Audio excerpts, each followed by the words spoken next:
আসসালামু আলাইকুম। বাঙালি রান্নাবান্নার আরো একটি নতুন পর্বে আপনাদের সবাইকে স্বাগত। শীতের পিঠাপুলির আজকের পর্বে আমি আপনাদের তৈরি করে দেখাবো ফুলকো পোয়া পিঠার রেসিপি। তবে আজকের পিঠাগুলো তৈরি করতে আমি চালের গুঁড়া ব্যবহার করব না, ময়দা আর সুজি দিয়ে কিভাবে পারফেক্ট পোয়া পিঠা তৈরি করা যায় তার রেসিপিটাই তৈরি করে দেখাবো। আশা করব আপনাদের সকলের কাছে রেসিপিটা ভালো লাগবে। পারফেক্ট পোয়া পিঠা তৈরি করার জন্য আমাদের পারফেক্ট একটা ব্যাটার তৈরি করতে হবে। তার জন্য একটা বাটির মধ্যে নিলাম 1 কাপ পরিমাপে ময়দা, 1/3 কাপ নিয়েছি সুজি, আধা চা চামচ নিয়েছি লবণ আর 1/3 কাপ দিয়েছি চিনি। এবারে সবকিছুকে মিশিয়ে নিচ্ছি। আর পিঠাতে কে কেমন মিষ্টি খান সেই অনুযায়ী চিনির পরিমাণটা বাড়িয়ে কমিয়ে নিতে পারবেন। সবকিছু মিশিয়ে নেওয়া হয়ে গেলে এবার এর মধ্যে উষ্ণ গরম পানি দিয়ে একটা ব্যাটার তৈরি করতে হবে। প্রথমে আমি 1 কাপ পরিমাপে পানি দিয়ে দিলাম, তারপর ভালোভাবে এই সব কিছুর সাথে মিশিয়ে নিচ্ছি। আর পোয়া পিঠা তৈরি করার জন্য ব্যাটারটাকে একটু পাতলা করে তৈরি করতে হবে। আর 1 কাপ পরিমাপ পানিতে কিন্তু ব্যাটারটা তেমন একটা পাতলা হয়নি, এটা অনেকটা আঠালো হয়েছে।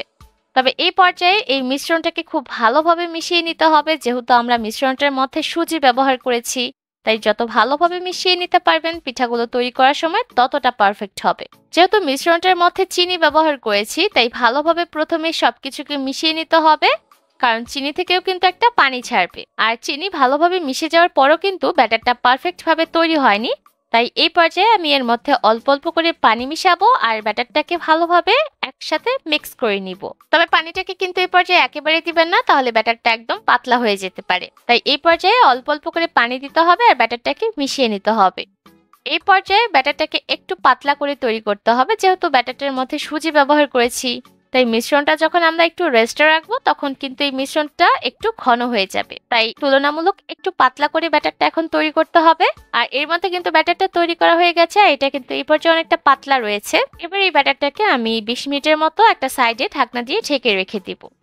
20 মিনিট পর আমি ব্যাটারটাকে নিয়ে নিয়েছি, আর দেখতেই পাচ্ছেন ব্যাটারটা কিন্তু আগের থেকে আরো একটু ঘন হয়েছে। আর পোয়া পিঠা তৈরি করার জন্য কিন্তু ব্যাটারটা একদম পারফেক্ট আছে। এবার এই ব্যাটারটা দিয়ে এখন পোয়া পিঠাগুলো তৈরি করব। আর পিঠাগুলো তৈরি করার জন্য চুলায় পর্যাপ্ত পরিমাণ তেল মিডিয়াম হাই হিটে গরম করে নিয়েছি। আর পিঠাগুলো তেলে ছাড়ার পূর্বে তেলটাকে খুব ভালোভাবে গরম করে নিতে হবে, তা না হলে কিন্তু পিঠাগুলো ফুলবে না। যেহেতু ময়দা দিয়ে পিঠাগুলো তৈরি করছি, তাই পিঠাগুলো কিন্তু তেমন একটা ফুলকো হবে না। আর ফুলকো হলেও নামানোর পর কিন্তু পিঠাগুলো চুপসে যাবে, তবে পিঠাগুলোর স্বাদের কিন্তু কোনো পরিবর্তন হবে না।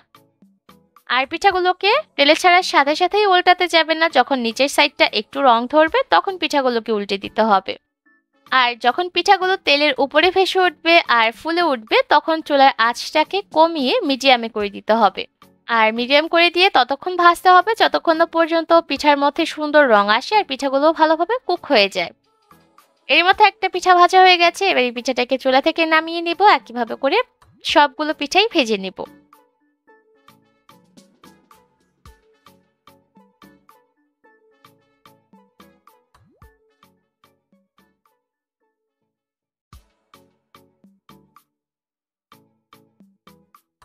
চালের গুঁড়া ছাড়াই আপনারা ময়দা আর সুজি দিয়ে এই পিঠাগুলো তৈরি করতে পারবেন। আর পিঠাগুলো বানানোর পর কিন্তু খেতে দারুণ মজার হয়ে থাকে। এবার একটা পিঠা আপনাদের ছিঁড়ে দেখাই, আর দেখতেই পাচ্ছেন পিঠাগুলো ভিতর থেকেও কতটা সুন্দর হয়েছে। চালের গুঁড়া দিয়ে পোয়া পিঠা বানানোর পর ভিতরের অংশটা ঠিক যেমন হয়, এই পোয়া পিঠাগুলো কিন্তু ঠিক তেমনই হয়েছে। আসন্ন শীতে অবশ্যই এই পিঠার রেসিপিটা ট্রাই করবেন। আমার বিশ্বাস আপনাদের সকলের কাছে ভালো লাগবে। আজকের মতো এখানে বিদায় নিব। সবাই অনেক ভালো থাকবেন। আল্লাহ হাফেজ।